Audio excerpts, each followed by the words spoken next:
Ahilyanagar police मुख्यालयात प्रशिक्षणादरम्यान smoke ग्रेनेडचा भीषण स्फोट, 3 पोलीस कर्मचारी जखमी।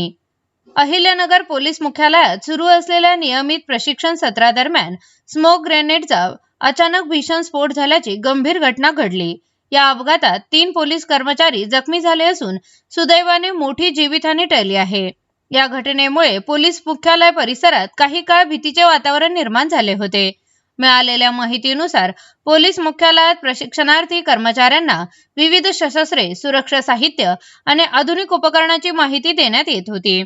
त्यावेळी स्मोक ग्रेनेड अर्थात धूर सोडणाऱ्या ग्रेनेडचे प्रात्यक्षिक दाखवले जात होते।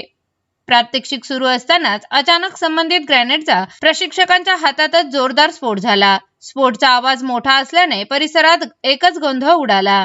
उपस्थित कर्मचाऱ्यांनी तातडीने जखमी पोलीस कर्मचाऱ्यांना मदत करत जवळील खासगी रुग्णालयात उपचारासाठी दाखल केले।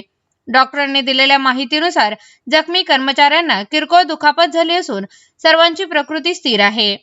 दरम्यान या घटनेनंतर पोलीस दलातील प्रशिक्षण प्रक्रियेदरम्यान सुरक्षेच्या उपाययोजनांबाबत पुन्हा प्रश्न उपस्थित होत आहे। संबंधित स्मोक ग्रेनेडमध्ये तांत्रिक बिघाड झाला होता की हाताळणीत काही त्रुटी राहिल्या होत्या, याचा सखोल तपास पोलीस प्रशासनाकडून सुरू करण्यात आला आहे।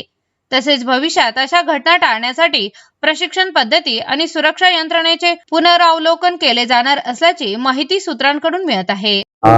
कसं होतं की आमच्या दरवेळची जी प्रॅक्टिस चालते ग्राउंडला मॉब डिस्पोजलची, जमा विसर्जन जे आम्ही दरवेळेस घेत असतो, आमचा सरावच असतो तो। आता बकरीद निमित्ताने आम्ही पूर्ण जिल्ह्यामध्ये तो सराव घेतो। इतर ठिकाणी पण सगळ्या ठिकाणी जमाव झाल्या, विसर्जनचा प्रॅक्टिस झाली आमची।